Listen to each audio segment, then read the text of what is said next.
What's up, good people? What's up, good people? What's up, good people? How everybody doing? Welcome to a short break. Without any further ado, let me bring up our lovely co-host. I'm Damien D. Smith, and this is the lovely co-host, Miss. Hi, everybody. Damien, I think this is our first time, maybe since the first episode, that we're actually matching. What? Oh, there we go.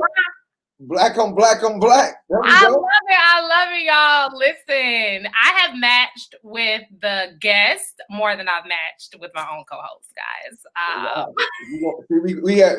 We were there telepathically, and we kind of figured it out that that's what's going on, and we had to write this. We had to balance out the universe, you know. We had to balance it out, but y'all know I be coming up here with all kind of colors on anyway. So Damien, like, I'm not wearing all of this other stuff you got going on. But you're looking amazing. You're looking amazing. But check this out, my good people. Wherever y'all from, whatever part of the town, whatever the part of the country, whatever part of this great landscape, let's give us a shout out. Let us know where you're coming in. Drop a comment, say a couple words to us. Let us know that you're here. Let us know where you're checking in from. A roll call. Emma, I'm enjoying Bantu. Is that okay? That's not Bantu. Like, what are those? Oh no, not Bantu knots. Just 2 puff balls on the side. That's all. 2 puff balls on the side. When you have like maybe 4 or like 6 to 8. Yeah. Oh, we got Nia. Yes. Come on, Nia. Rocking rough and tough with the Afro puffs. Come on now. Hey, rock on with your bad self. Hey, girl. Hey, man, everyone check in. Listen, we have a really dope film and really dope conversation coming up with the good brother Nathan, man. It's going to be dope. We got Matthew Cheney back. We was able to see you now, Matthew. Hey, I know. Listen, last week the Facebook comments were not loving us because I even went back and saw that people commented and it was not popping up. Facebook it wasn't popping up. Yeah. Ever since this, 2020 has been very different, but especially a lot of the websites, because they did not think that the entire world, all of them, more so the entire world at one point was going to be on the computer. So a lot of these sites have been crashing lately. Like YouTube crashed, I want to say last month, and it was like, YouTube crashed? It was like, How did YouTube crash? So I definitely think something happened with Facebook last week for sure. And it means we all just need to go outside and play. Y'all trying to play. But hey, thank you, Matthew, for checking in from South Florida. Always appreciate you, brother. Everybody, don't rush. Speaking about these websites, I got what's that I jumped on this week? What's that thing? Clubhouse. Listen. Damien's on Clubhouse. You know what, Emma? Why we're thinking about it? We should start a Clubhouse room for a short break. Just to talk about short films and talk about things. We should get you heard it here first. We're going to start our own Clubhouse room. We're going to talk about short films, but particularly a short break as well, because I was in there. It was such a great discussion happening with LT Hutton and Tim Story, and they were talking about the importance of shorts and features, and they were talking about getting your being creative and getting your story out. And then at a certain point, Ava jumped in the room as well, and we discussed things like Clubhouse is popping right now, man. It's what's going on. It's really good conversation. And what I really like about it is that it's accountability. Like you can't be Twitter fingers, and you can't hide behind this and hide behind that. You know exactly who you're talking to, so you got to watch your energy and choose your words. Definitely. I mean, I don't think you're able to kick people out, but you can kick people off the stage for where you're talking. But it's definitely interesting. And you can't, if you say something, it's said, and either people gonna come at you or they not. Some rooms are safe rooms, and then some rooms ain't safe rooms where you gonna they all safe out in these hallways. Hey, listen. Academics got some of that heat over this whole Academics. He got in the room of Welcome to Academics Club, and everybody was in there going at it. Yeah, I feel like he always gets a lot of heat. So that's the only thing I know about him. Speaking about heat, let's bring up our topics. And speaking of which, hold on, man. I hope he ain't gonna be mad at us. We got to throw up our partner's logo. Boom, there we go. Boom, boom, boom. Yes, BlackFilmandTv. Yeah, so let's talk about what we got coming up with them and what topics, hot topics of the day. Take it over, him. Yes, so you all, Nate Parker has a new film called American Skin, and it's gonna hit VOD, video on demand, and digital platforms on January 15th, which is actually MLK weekend. And this is also a Spike Lee produced film, so it's gonna be really good. I actually was talking to somebody the other day who has an HBCU film festival. It was really, really cool. Shout out to Black Legacy Film Festival. And they were saying how Nate Parker actually created this movie, I want to say in like 2 weeks. Like he wrote it, did it all, set it up. Like I don't know if he shot it in those 2 weeks, but he did. I think it was him writing it in 2 weeks, and it had everything together. So ain't that Nirvana? Ain't that fam? We got fam up in here, right? That's my girl. Listen, obviously, I read the the words and didn't scroll down to the bottom. I said, I know her. So if you don't know, fam, Milana is 4910 and the Short Break family. We have done numerous programs with engaging in youth, engaging in the vote, engaging in everything. And Milana has always graciously lended her time, energy, and efforts and attention into the advocacy of what we were focusing on, and that was engaging women about our hair week, the Tangle the Hair Week that Milana hosted. That Emma hosted, that Milana was a part of. So it was a great week. We're going to talk about the tangling the hair a little later, in coming up in this next year after our quick hiatus. But yeah, Milana's in it. I'm excited. I was already excited about the film. I guess maybe unpopular now. I'm a fan of Nate Parker's work. Yes. I have always been a fan of his work. So I was really excited to see that this is his, coming back after all of the craziness that has happened or surrounding him. But I'm really excited to see this film. And I really hope that people see the film for what the film is and not look at, all the other stuff. So yeah, and we got Mo McCray over there, and who all is on there? Listen, my baby daddy Omari up here. I probably can't say that, but I ain't saying that. Yeah, he's all married with kids, y'all. His wife might have something to say with his that. His wife gonna come at me. She's gonna be like, "Ma'am, is that what you said that?" Listen. Shout out to Amari, man. That brother's always giving us great energy. Again, connection with that brother from winning. What those eyes for? You said who? Let us know what the eyes were for. Were they for me? Let us know what the eyes were for, Christina. Yeah. For Nate? Again, he was the brand ambassador for the Gentleman Jack Daniels Filmmaker of the Year Award that I won, and he was. Yes, he was super dope, super productive. Always was very gracious and giving. So this dude is dope. With Nate, combination with Mo, with the sister Milana, we cannot wait to see American Skin. So that's what. Hey, shout out to BlackFilmandTv for bringing us these great stories that's targeted towards our culture. Next up, we have let them know him. Hey, so I know a lot of people have been seeing this amazing collage of beautiful Black women and like, what's happening? So Issa Rae and Lala have teamed up to produce a horror comedy called Juju. And we all kind of know, like, you hear the word Juju and what it's about and all of his backstory. So I'm excited that it's going to be a horror comedy. And it's kind of interesting, that we're talking about horror. You all will get that soon. And it will be, I really hope I don't mess up their names, but Angelica Nwandu is going to be writing the script, who is an amazing writer, and Thembi Banks is going to be directing it. So the fact that you have these powerful Black women is actually amazing. And I am a fan of actually all of their work, even though I might have messed up their names, but I'm a fan of their work. So I'm really excited to see this. Thembi Banks is going to be directing it. I'm sorry about that. I can't wait. Lala is super dope, super she's super generous and really, really cool.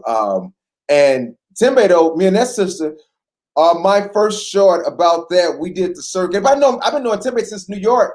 Oh, wait a minute, we got to get this let's move our banner off the good sister's head. I'm sorry, oh, I was like, what happened? What you talking about? Yeah, Timmy, sister been going to New Scroll York. up a little bit. Just scroll up a little bit so we can see the whole thing. All right, hold on. There we go. Just a little bit. There we go. There we go. There we go.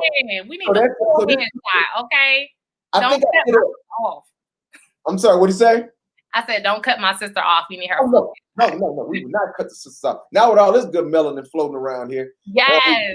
Hues and shades. The sister been grinding. Let me talk a little bit about this sister Timbe. She's been grinding and doing her thing for years. I remember being part of a project that she was a part of in New York years ago when it comes to like shorts when I was living there. And then when we came out here and I directed about that. And then we connected again and we kept running into each other at film festivals. And I think she and I both spoke at UCLA. UCLA was having a board where they brought in filmmakers, black filmmakers of color to talk about their experiences and have a lecture and exhibit their films. And she and I did that as well. So this sister, I'm so happy for her. She's really doing her thing. And you just see the perseverance throughout the years and the growth that she's been, the trajectory that she's been on. And I applaud this sister. Before this, I think she did an episode of Insecure as well. And I'm very happy to see the sisters winning and doing their things, man. So it's good stuff. I'm excited. Right. I'll be watching. So check this out. We got a good brother. We're gonna bring up. Would you like to bring him to the stage, Emma? Yes. So we have an amazing director today. We are going to bring up Nathan DuConge, and I feel like I have messed up your name as well. Listen, I've been up here practicing. I didn't listen to you about 5. I said, can you please pronounce it if I messed it up wrong? Wait, are you here? Nathan, are you here, brother? We can't hear you. We hear you moving around. Just say something. Oh, yeah. I think my thing is delayed. My bad. Yeah. We hear you. You good. You know what, Nathan? I think that you were just perfect a few minutes ago. So I think if you just refresh your browser, I think it might catch up. What you think? Yeah, I'm back in. Like, can y'all see me now or hear me now? Okay, you good. Hi, welcome. Hey, thank you. Yeah, my bad for the crazy start, but hi, I'm Nathan. Hi, Nathan. We're so excited to have you up here. I'm excited to show your film. Listen, we actually have some really dope questions so we can get to know you a little bit more. Are you in Atlanta or are you in LA? Atlanta right now. You're in Atlanta. Yeah, I was in LA. I was living out there for about 4 years, but moved back to Atlanta in August. So decided to try out the filmmaking scene here again. So, but it's been cool so far. What'd you say? It's been cool so far. It's been popping over here. That's what I'm saying. The filmmaking scene in Atlanta is popping off. There's a lot going on. So I can see I can see why you go out there, bro. For sure, man. So did you have anything? We kind of saw you in the backstage. For people who don't know, we can see backstage, and I saw you reacting to some of these headlines. Our headline about American Skin, and also with Issa Rae and Juju coming out being directed by the good sister Timmy. Did you have any comments on those? I do, man. So American Skin, man. I'm gonna sound kind of like the outlier here, but I think it's gonna be a really good film. But one thing that I feel that saddens me though is like it's us getting killed, like on screen and things like that. I think while this is something that is huge in our culture, I feel that seeing it a lot is almost desensitizing in a way. Now, granted, I'm responsible for that kind of stuff too. I mean, throughout my films, the imminent threat of death sort of like lingers as a topic throughout my stories. And I feel like that will always be carried with us through our stories, no matter what. One thing I would like to see, and I'm actually excited for Issa Rae's horror comedy, when you do something like that in kind of a genre space, and you're really messing with it, you see even more access to variety of storytelling, of what we can do with our history. So genres like horror and comedy are perfect for Black storytellers because we experience both on a daily basis. Okay. Yeah, I agree with you. I agree with you when it comes. It falls into the pocket of how we can articulate our stories, especially coming from a place because horror and comedy is a real thing. You see the gruesomeness that's happening. Like right now, I can walk out my place, and like in LA, the homeless population is rampant and it's growing and it's aggressively growing. But I did go out there and see them, like basically some of my homeless brothers and sisters seemed like they were performing a play, and that was hilarious to me. So I mean, that's what was really happening, man. So it's like it's a tragic situation, but there is always a nugget of some humor in it because that's how you learn to cope with certain things, you know. So I agree, and that's kind of just to lend into what was about Nate's film. Again, I think it's from watching the trailer. So if you haven't watched the trailer, everyone check it out. He has us in a non-victim role. We're victimized because of a situation which all of us, any person in the world can deal with. But to remain a victim that's a choice. Or not even just a choice. I mean, that's a mentality that you need to, address if you feel is unhealthy. And I think this is what he's addressing in this film, the victimized mentality that we have to deal with when these tragedies is constantly occurring, and we always see the same result. Let's try to get out. Let's deviate from that pattern a little bit, maybe. I can't wait to vote as well. I can't wait. Yeah. So, sorry. Go ahead. No, go ahead. What were you saying? Yeah. That's what I'm excited to see something like that. As far as like creating an actionable results, or like something that's like, I'm going to kick back at this, like we're gonna get this dude and we're gonna start filming and all these kind of things. Like these are things I feel like that are kind of ideas. You know how like, man, what was it?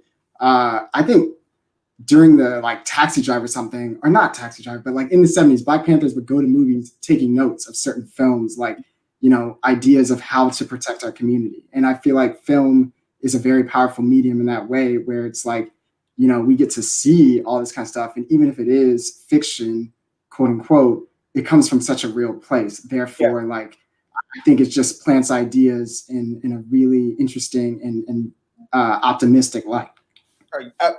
There we go, brother. Speaking of optimistic, we're going to put you on a hot seat. And when you want to take over, boom. Yes, so this is a part of a short break. We call it From the Beginning, where we're going to ask you just a couple questions so we can learn a little bit about you and your path to filmmaking. So one of our favorite questions that we actually haven't asked in a while, how did you feel wrapping the first project that you ever directed? Oh, that's interesting. The first project I ever directed, though, actually, you're talking about like, I can go way, way back, like to when I was a kid making stop motion stuff. But that was one second, Nate. That was a small brag, but whatever. We gonna act like that wasn't. No. I was too doing stop motion animation and graphic capture. But I digress. Let me move ahead. Go ahead. I'm just.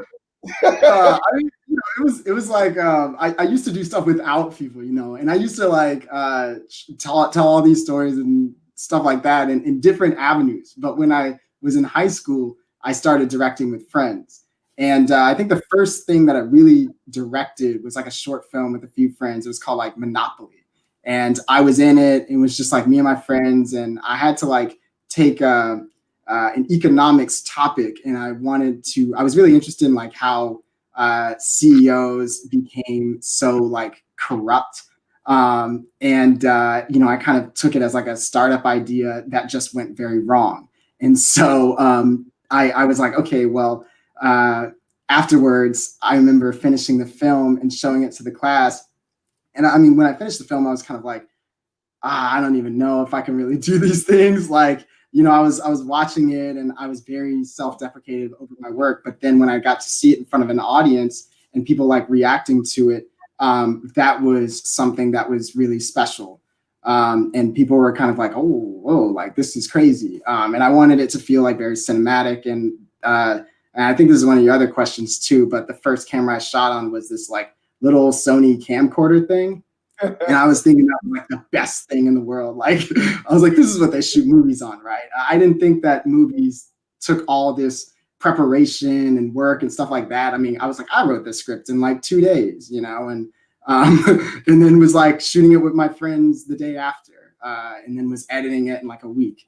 But it taught me kind of the first steps, I think, towards filmmaking, because it was like I had to tell a story, and it was 3 different stages of a story.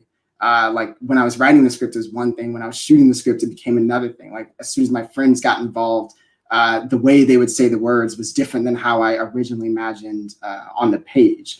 So I was kind of like learning about, different voices being put into this, and sort of leaning into their own personalities, and kind of melding the characters with them. And then in editing, it was like, okay, I've got all this footage, and even though I have, the straightforward story I was thinking of, I decided to kind of like spice it up a little bit, and I got to see more things. So I'm actually repeating that same process right now with my first movie that I'm making. Oh. Yeah, so you answered a few, of those questions that we already have. So I'm a fan. But one thing that we don't know about you yet is, wait, Damien, I was gonna read the question. Oh, I'm sorry. I was gonna ask another question. We always to give them. No, I was giving your time to ask. I was giving my bad. I'm sorry. I was going to put it on you while you were asking the question. Even though we ask these questions every week, I still don't have them memorized. So who was the first mentor that helped push you in the right direction? Oh, yo, he's on this right now. His name is Stephen Perez. Yes, I'm so glad I asked the question. Straight up, like Steven's been the best mentor I've ever had, honestly. I met him when I was like I was a college student. It was my last year of college. And I was like casting a film, and I was like, hey, like, would you want to be on my film? It was for a different movie, but I was like, yo, this guy seems cool. Like, he knows music and all this kind of stuff. He was doing music composition. He was talking about how he wanted to get into filmmaking, and he was acting. And I was just like, yo, do you want to be on that? And so he was like, sure. And I put him in my movie. He scored the film, and him and I like really just hit it off. We loved a lot of the same films, and like, Steven was making his first web series at the same time, like around the same time I was making that short film.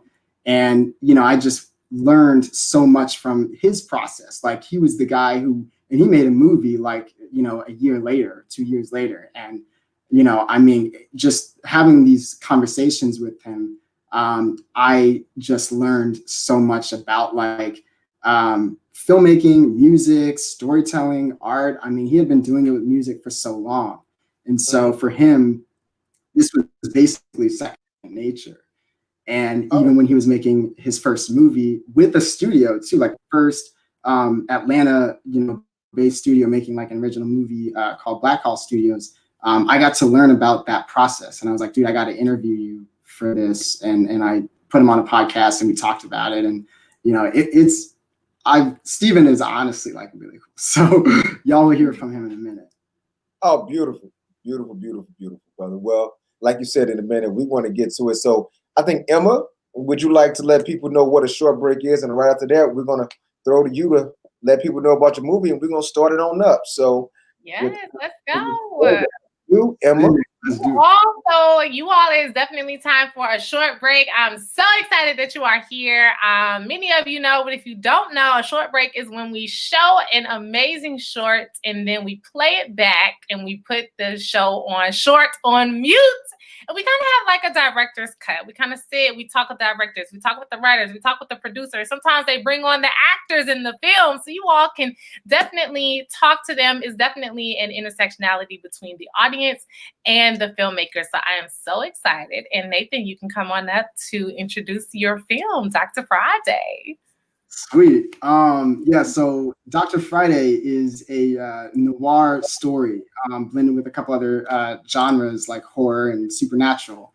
that follows a junior reporter named Nick Spade, who's investigating the disappearances of Black women in his community. And there's a little bit of a supernatural flair to it. So interested to see what you guys think of it, and let's watch it.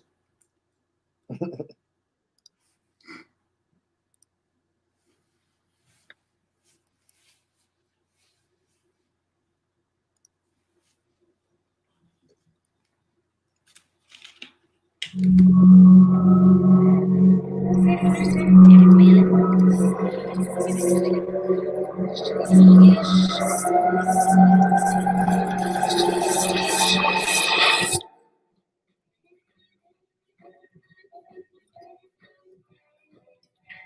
guys doing okay still? I get you anything else to eat? No thanks, I'm fine. So in your drink? No, really, I'm fine, thanks.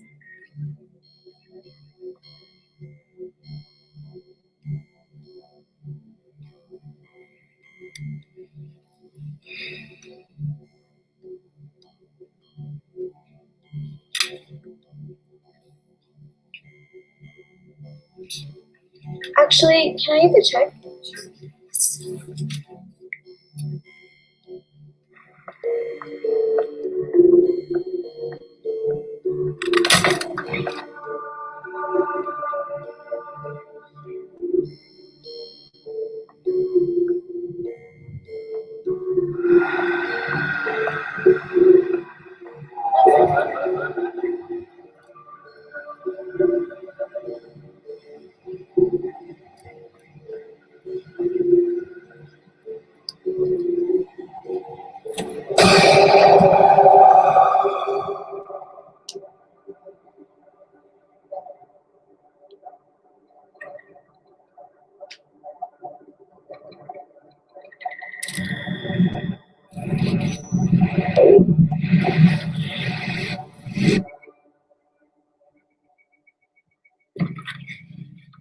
Thought I'd find you here. What's up, Angelica? Hey, Nick.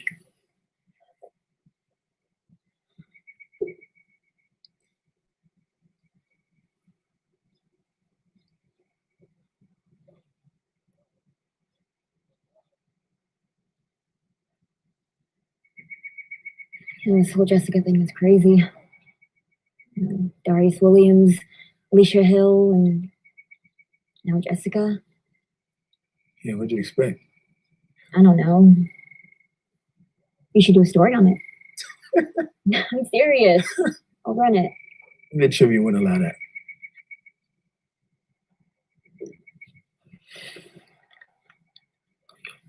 Here. What's this? I came to our mail yesterday. Sheriff Summerford told us not to worry about it. I'm sure he did. So good at his job.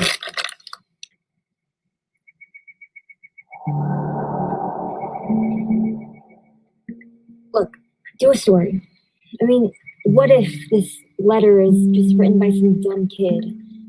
But why not try to do something you truly believe in? You can get fired for this. I don't care. I'm just tired of sitting around and letting them treat us however they want.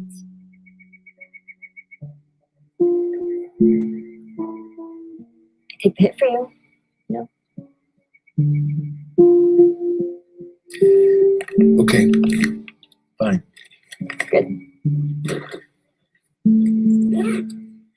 So, you ever get tired of sushi? Come on. I do not ever get tired of sushi.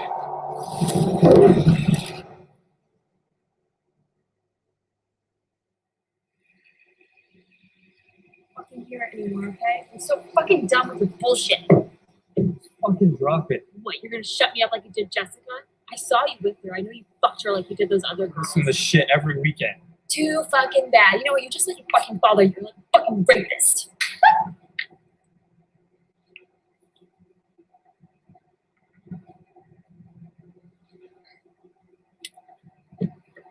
You better run, you coward. Fuck you!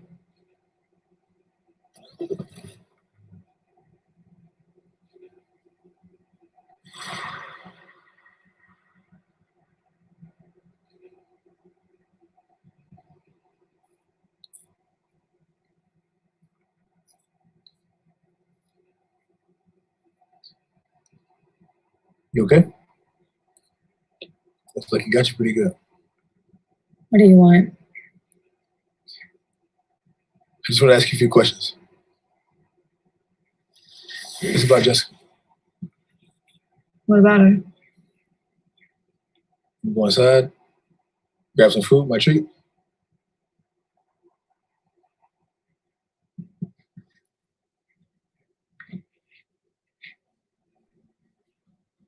Kurt would kill you if he saw us. But it wouldn't be the first time I pissed off a summer friend. We go way back, as you might know. You know, I'm curious. Why go through all this trouble for a girl you barely know? That's personal. Is it for that silly newspaper? You know that Angelica girl totally has a crush on you. Okay, let's just get this straight. Am I asking questions or are you? Ask away. Good. So, Jessica. Alright, you guys are all set. Thank you. Is there anything else to eat? We're fine.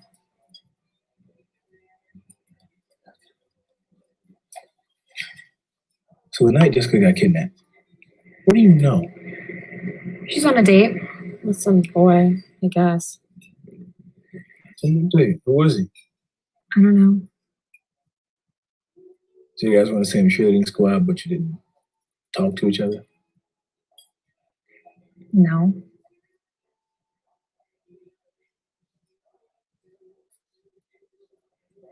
But I do have my suspicions. About him? Why wouldn't you tell the cops? You don't understand how things work, do you? Kurt's family comes from old money. Policemen, judges, the papers. They own everyone in this town. I know you know what I'm talking about. First my dad, then her. You and I are so different. Both grew up on the wrong side of the tracks, scratching at every opportunity we can get. You know, that blue collar life. See, that's where you're wrong. You can escape your blue collar lifestyle. It follows me everywhere I go. The Tribune wanted a token reporter, not an angry black man with a voice. You can either stay quiet and they kill you, or you can be loud and have an opinion. And the Tribune had a threat yesterday morning from a random alias. You know anything about that? No.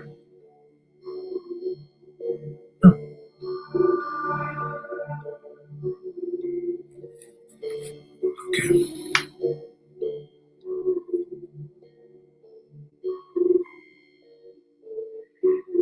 Kurt and his friends will be at the tombs later tonight.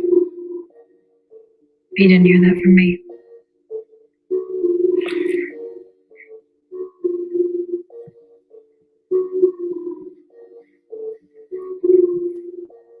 There's a venom that runs through this town, Nick. Be careful.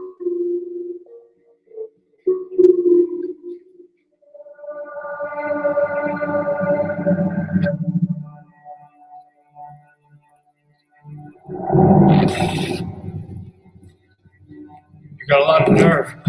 First my dad, then her.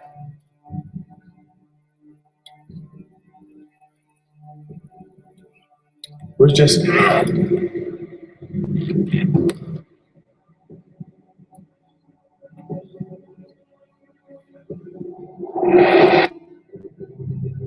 Doesn't it feel like I had to take back what's rightfully yours?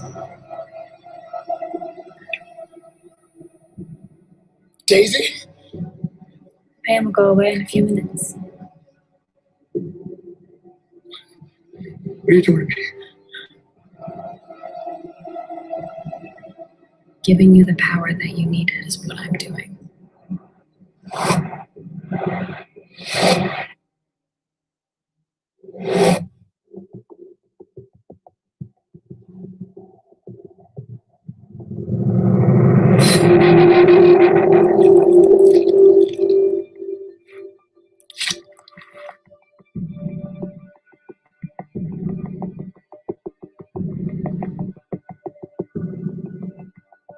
Are you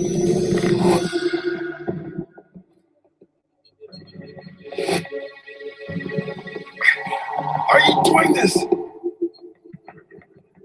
Vengeance. It won't be silent any longer.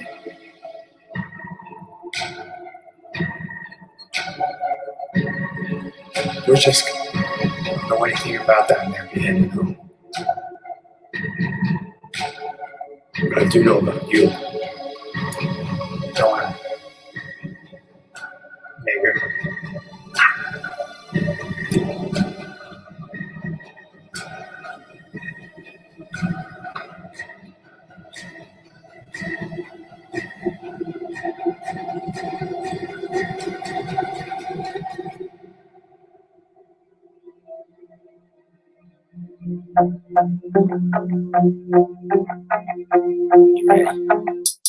Run them. I feel so alive. Working till I'm sick, don't need a doctor to prescribe. Critical thought is not critical, detecting all the lies. They must have thought cause my complexion that I would recognize. Not surprised, you could lose your life. Simple of that ego. Good Friday coming soon, I need a doctor, need to go. That's why I am high. Yes. Baby, I'm a we gotta respect. Hey, respect the artist who made this song to us. What's up? I love that you hit us with like this very bouncing song after a breath snatching ending, because I was over here like, and then I was like, okay, I'm okay. I said I'm okay. So you on mute. So hold on. All right, we are why. So we are. I'm gonna go. We about to get into this. Hold on. Hey, guess what, good people? This is what time it is. Hold on. As I'm adjusting everything, the time of the show is we're going to go into a short break, and this is when we're going to ask Nathan all these cool questions about his film while we're going to be watching it, and while we're going to be watching it on mute. Now, for my people who's going to be listening to this in the podcast world, just remember the film is going on, and Nathan and I and Emma and the rest of the gang are watching it. So we're going to comment and we're going to try to articulate as best we can what we're seeing and describing it. But hey, you should watch it live. That's all we can say. That's all we can say about that. You should watch it live if you're missing out on a couple things. So without any further ado, boom, there we go. All right, so we're going to start this back, my brother, and we're going to start it, and it was muted, and we're going to start from the beginning. A short break officially begins. First off, I got a question off the rip. And everyone, hey, please, if you got a question, if you got a concern, if you got anything, please just leave them. Drop a comment. We would love to hear your thoughts. We'd love to hear something from you. This is going to be great. So, first off, that swirling shot, that turning shot, what made you? Because I'm always interested to say what made you open your film this way. Why this shot? Because it's always important how you're going to introduce this story to people. Why did you choose that? Yeah, that was sort of like a world sort of turning upside down, like there's something that's coming and sort of like entering and brewing underneath all of this bloodshed and like violence and racism, all this stuff. Basically, what I like to do is interrogate genres and flip them on their heads. So, like for instance, the horror genre, the horror genre and the noir genre, I definitely liked to interrogate that with Dr. Friday. And so that was kind of my, I guess, symbolic way of being like, I'm going to flip this on its head. All right. Well, you definitely did. And before we go any further, and I know Emma has a lot of questions when it comes to this as well. And this beautiful drone shot, you have some people you could bring up, right? You got some folks that came with you. Patrick right here. He's on. Oh, I'm listening. What'd you say? Oh, I was like, Patrick's on, Steven, Laurel, and then I think that's it, everybody. For who's on. What's up, brother? What's going on? And he said, Laurel, boom, what's up, sis? And then you said, Steven, bam, look at us. We are here now. You want to let them know what everybody. Good people, do y'all want to let them know who y'all played? Yo, these are the stars here. Music composer, producer. Go ahead, introduce yourselves.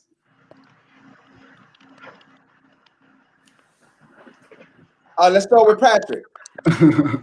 Okay, there's a small lag, but I'm Patrick Walker, and I led this beautiful project written by Nathan, and I loved it so much.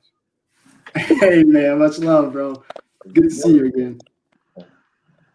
Hi, I'm Laurel Mabalit. Super stoked to be here. Hi. All right. Hey, Laura, how you doing? Oh, here we go. Good. Hey guys, I'm Stephen Perez, composer, filmmaker, and producer, and I'm just here, helping my boy Nate out in a crazy journey. No, y'all, yeah, I was like, it's good to see y'all. Yeah. It's good to see you, good people. So, hey, our audience, again, like we said, if you have any questions, concerns, anything you would like to say, add to the film, just please put in your chat. We'd love to, hear from you. So, I got so many questions. First, this is beautifully shot. What did y'all shoot on? Oh, Ari Alexa Mini. We got a good deal with that. And so looking at like Patrick and Laurel here in the scene right now, we like added a little bit of moonlight and texture, and I wanted that scene to be very moody. The Ari just gave us the scale for that. Okay. The complexions and everyone looks very good. Shout out to the DP. Who DP this? Rafa Bola. I invited him, though. Is he? I guess he's not here right now. Okay. But yeah, Rafa Bola. Mm-hmm. And going through this, I see in wardrobe wise, I see that you definitely had several different t-shirts, jackets, things that made a statement. Was that intentional, or was that something to do with the story? Can you tell me how your wardrobe played as being a character, or being something added to the aesthetic to help tell the story? Yeah, very intentional. One thing I wanted to do, Patrick, you can see, is wearing the Black Panther shirt. Around that time, we shot this in 2018, and Black Panther had just came out that year. And the character of Nick Spade was somebody who was like into comics and into superheroes, just the idea of being a superhero. And he's sort of kind of like going in this courageous journey of wanting to be a hero of some sort, of wanting to get down to the root of a problem and actually solve that problem. And so hence you see the Black Panther shirt. And then Brittany here is wearing like a pink jacket, and that's very like kind of classic 50s sort of like noir, damsel in distress look is something that I kind of want to do and bring it to a neo-noir setting. Laurel was wearing this like blue kind of like journalistic attire, like an editor-in-chief kind of thing. And people here you see as extras, they're all in kind of like different timeless attire. Yeah, it's impressive on how you built this, without going into how much of you go into your budget so much, but you basically build like a Archie Smallville WB type style shot and scenery with, I can't imagine y'all budget was, of their budgets. Am I good at saying that? Yeah, I did go a little broke making it, but it was like less than $10,000 kind of thing. Yeah. But it's interesting with filmmaking, man. You just got to get creative with the resources, like anything that you have, like, as y'all know, anything that you have, like, it's just like, okay, somebody's got something that, you can really work off of. And that's what I was trying to make use of. Mm-hmm. Yeah, I see it. Stephen, I know we got it on mute right now, but the score and the sound was so important to this film to build that feeling that you needed them to have, especially to accent Nathan's vision of the genre and the time period in which that he wanted to address. Can you tell me how you approached that?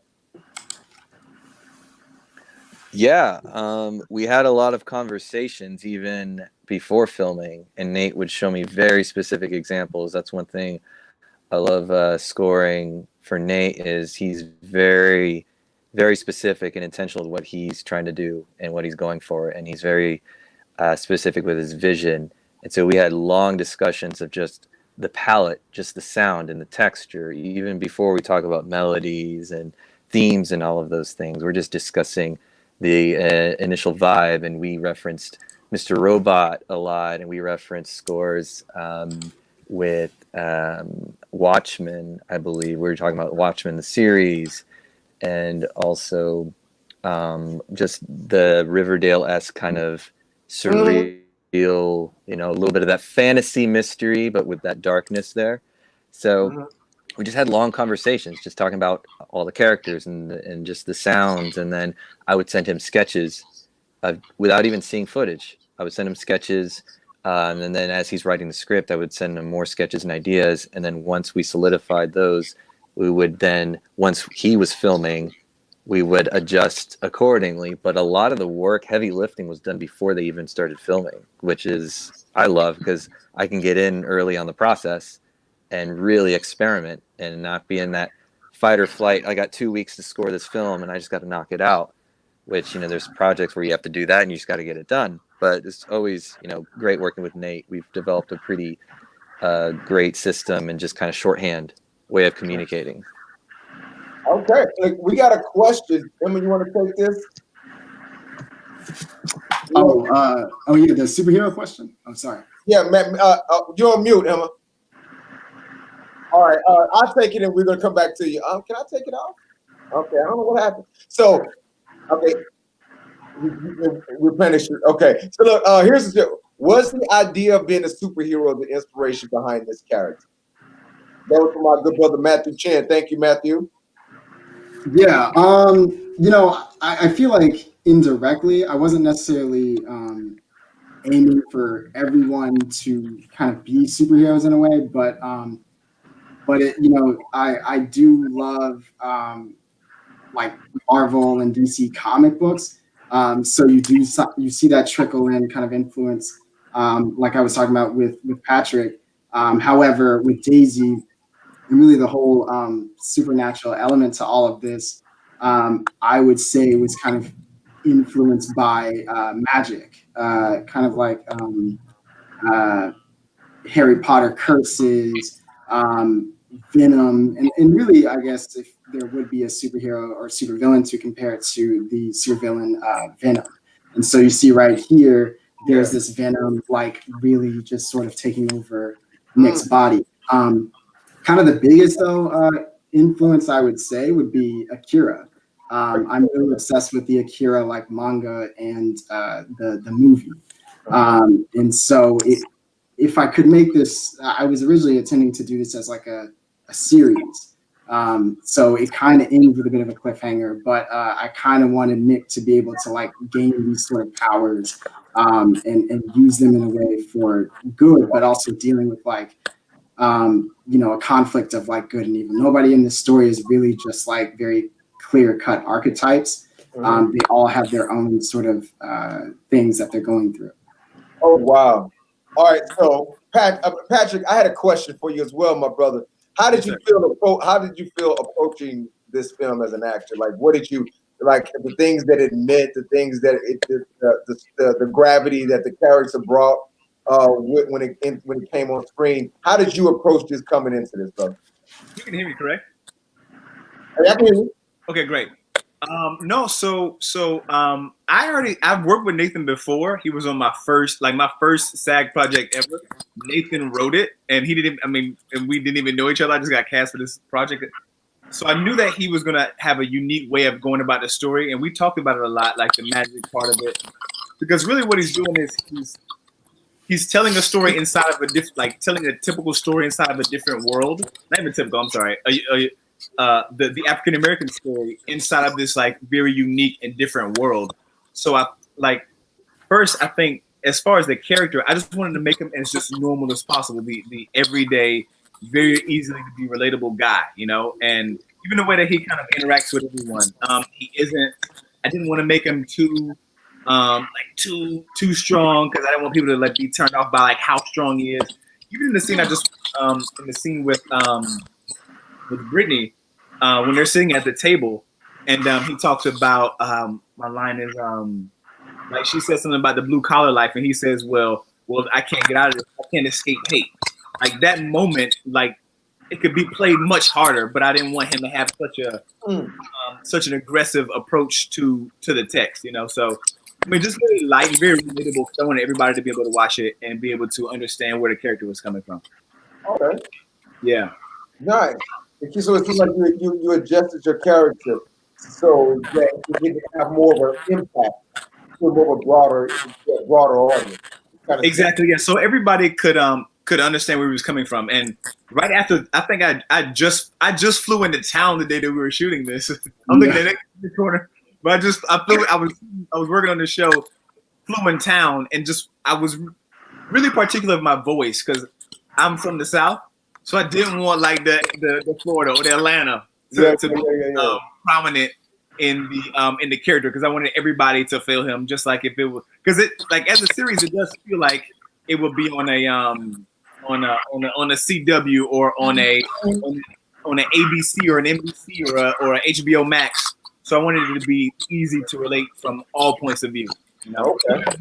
Even with like the seriousness of like like on that paper where it said niggers beware and the dude calls him a nigger and stuff like that. It's like very serious things, but we're just coming about it in a different way. Okay. Maria, how you feel about the same question to you? I'm sorry, you're like cutting out. I can't. I was saying how you feel like the same question you as a performer addressing the situation. Oh yeah, for sure. You know, like coming into it, and I knew originally like what the story was about and what the message and themes that it addressed, which were, you know, they're very heavy topics. So going into it, you know, like I knew how much depth it had, and as an actress and portraying Angelica, especially, and her being very driven and being very motivated to, you know, fight for what's right. It's you know, going into it, it was very heavy, but also very like refreshing in a way, for lack of a better word. It was amazing to portray and be a part of the whole project. Being part of the story, the narrative that's being pushed out. Yeah. You definitely can relate to the issue in which that was happening, and then all of you guys, all you good people came together to help create that narrative. I said, kind of, is that what am I understanding that correctly? Yeah. Oh, cool, man, that's dope. Emma, are you with us?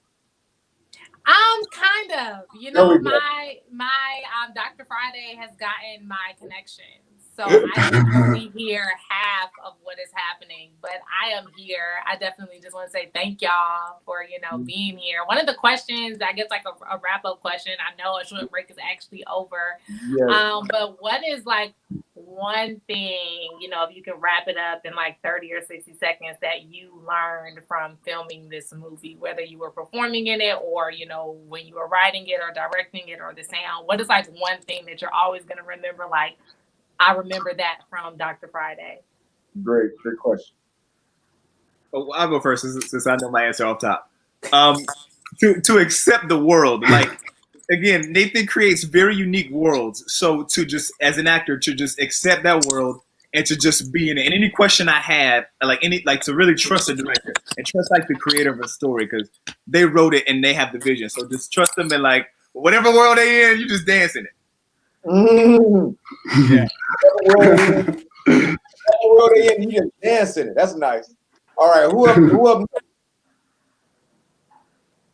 I'm gonna pull somebody to the front. You can volunteer or I'll pull you. Which one you want? All right. Morel, you up. Okay.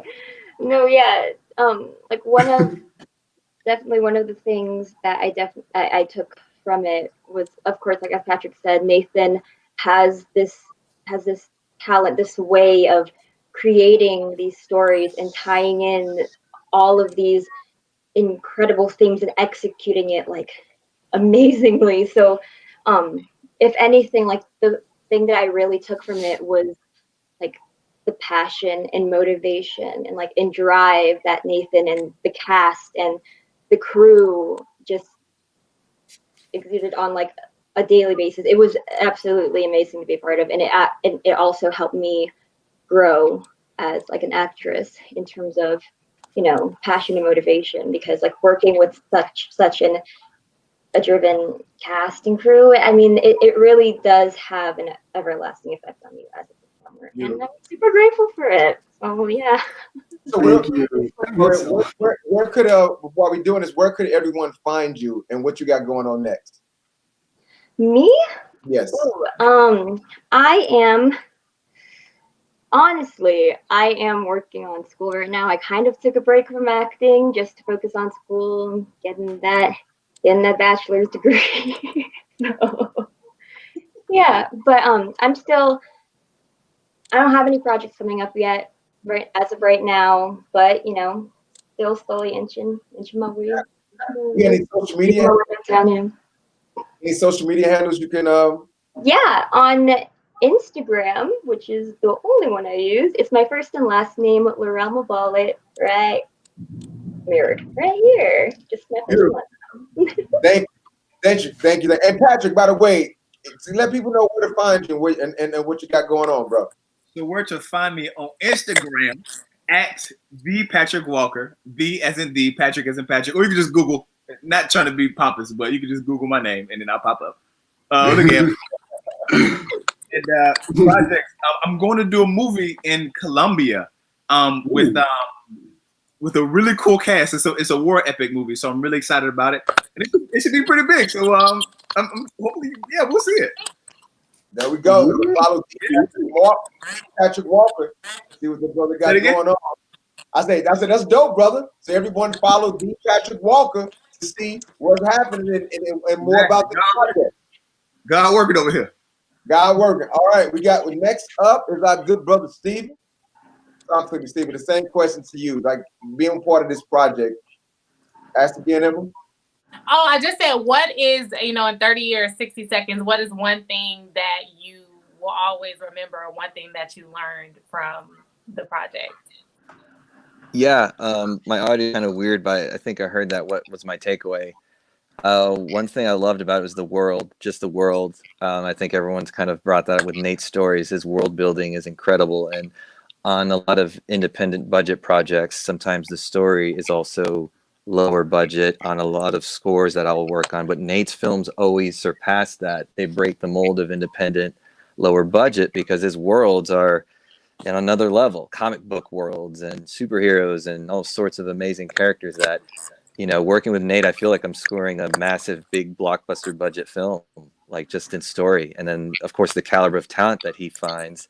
He's a magnet for talent. I don't know how he does it, but he just attracts so much talent as a filmmaker in person. So, yeah. Dope, man. Thank you, brother. And where can people find you? Yeah, they can find me on Instagram. I have most of my updates there. Is Steven_Perez, and also Bardal Productions, which is my production company that I own. There we go, brother. Peace. All right, we got Nathan coming up. Boom, there we go, my guy. All right. Yeah, honestly, the biggest thing I learned was working with the size of the team that I had. Like, honestly, everyone on the team was very talented, and it's the biggest team I had ever worked with at that time. You know, I mean, from the cast to the crew. And, you know, I feel as a director, I definitely grew from that experience. And as just a filmmaker, period, but definitely as a director, and working with a really talented cast, really just talented, like, team of people, period, you know, from post-production, music to, you know, the actual, like, the gaffers, you know, and all these types of people. It made me realize, like, this is what filmmaking is like on a bigger scale. And so I've taken a lot of like what Dr. Friday taught me to an even smaller, shorter scale that I'm working with right now. So it's been the biggest tool set I've received. Oh, that's beautiful. Beautiful. And what are you working on at this point? Like, what you got cooking up next? Oh man, I got a surrealist movie cooking up right now. It's called The Rancor, and it is it's a surrealist fairy tale. Is how I like to describe it. And I'm also interrogating like fairy tales in this one actually. So I've kind of left like the noir and horror space, but this is sort of a blend of all the stories that I've created ever, all meshed into one movie. And I'm actually going to be playing two characters in the movie too. So it's the first, yeah. Is it a feature or short? Yeah, y'all inspire me though. Like, you know, like the whole cast of Dr. Friday, like I was like, dang, like, you know, I love just being in that space with them, you know. So I decided I'm gonna just play some parts in the movie. Beautiful. Is it gonna be a feature or a short? Feature film. Beautiful, beautiful. Next evolution. So we can't wait to talk to you more, man. Hey, so how can anyone keep up with you and find you? Oh yeah, my Instagram is at NateDawg DAWG 900, and yeah, my Twitter is like at monkpo1 MONKPO1. Okay. Well, beautiful, man. I see you, Patrick. Hey, but listen, brother. So this has officially ended your short break, man. How'd you feel about it? Oh, it was great, man. I mean, I am a like seriously, y'all. This has been a real pleasure, man. Yeah. I appreciate you, man. We try to represent. So we're going to take you good people down. Thank you for being here. We want to, again, we appreciate the art. We appreciate the storytellers. We appreciate hearing point of views. For me, I want to say thank you for everyone for a short break. I want to say thank you. And Emma, you would like to add anything before our cast and crew hop off? Yes, I just want to say thank you. This is amazing. I love the film. Thank you to everybody who participated. And hey, Patrick again. Oh my God. What's up? You're out here doing big things. But no, it was really good. So I'm glad to be able to meet you all, see everybody. And Nathan, thank you for blessing us with your film. So listen, we here for the filmmakers, okay? Thank you all. Thank you. Here for the filmmakers, exactly. Filmmaker. Thank you, my good people. We're gonna pull you guys off, and we're gonna wrap up the show. Appreciate you. Stephen. Bye, Laurel. Nice meeting you, good folks. Thank you, guys. Bye. Emma. Hi, Damien.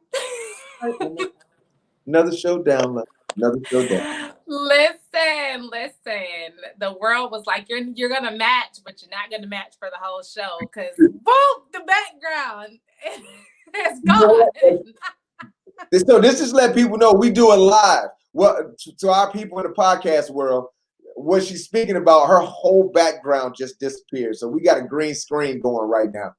Yeah, well, I'll tell them that. Sometimes I be cutting out all the crazy stuff in the podcast, but I'm gonna keep this part in there. Keep it in. Yo, just so y'all know, we be cutting out some crazy stuff on the podcast. So we love the podcast, our podcast community. We show you all the love and everything, but you really should watch it live. I'm just saying. Definitely, y'all watch live on Sundays, 4 p.m. Pacific, 7 p.m. Eastern Standard Time, so y'all can actually see the film versus listen to us just talk about it.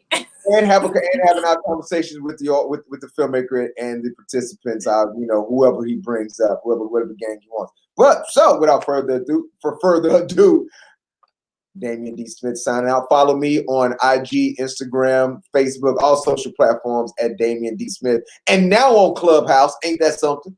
And we got there we go. Yeah, I did it right. Sid. Yes. Oh, I did it wrong. Hi, y'all. I'm your girl Emma J. From Emma J on Instagram. That's me. You can find me from Emma J because I'm giving y'all all this love. That's all the love. Hey, check out 4910 Rosalie. Got some great things coming up pretty soon. One in particular, Target St. Louis Volume 1. Always looking fire, player. It's about to come out soon. All right, good people. Thank you. Bye.